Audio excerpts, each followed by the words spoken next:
Filming George's death delivery scene is the most difficult moment in a young Sheldon star's career. What started as a typical day for Sheldon and the rest of the Coopers ended with the biggest tragedy in their family. As established in The Big Bang Theory, George died in young Sheldon's Season 7, Episode 12, A New Home and a Traditional Texas Torture. Instead of doing it on screen, however, the tragedy happened away from the family. This left George's Medford High School colleagues and friends to deliver the news to his unsuspecting clan.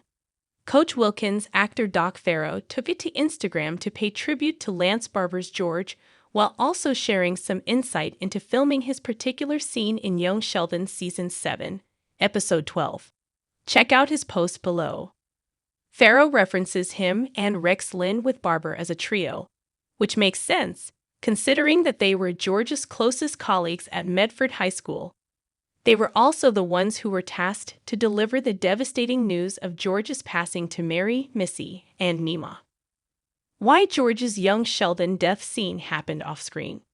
George's heart attack happened at school. Unlike Sheldon's cheating scandal accusation, which young Sheldon ended up retconning, The Big Bang Theory didn't reveal the specifics of George's death.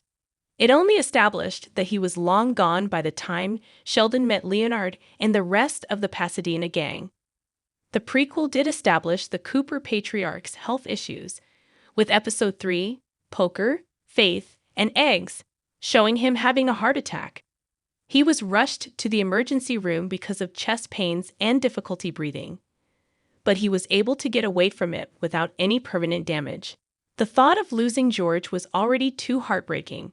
It would have been overkill if the show milked it by executing it for everyone to see. Years later, and with the established tragedy set to happen, however, young Sheldon's Season 7 could not let George's actual known death go down on screen. Despite not shying away from darker topics and themes, it remains a lighthearted family show. The thought of losing George was already too heartbreaking, so it would have been overkill if the show milked it by executing it for everyone to see. Time constraints may have also played a role in this creative decision, considering the show was only a few episodes away from fully wrapping up. Ultimately, letting George die off-screen was the best way to tackle the tragedy. Doing so allowed young Sheldon to pull off the twist until the very last moments of the episodes, while it focused on the response of the rest of the family. His family was distraught. Although it's worth noting that Georgie has yet to learn about George's death, his response to it will be tackled in the finale instead.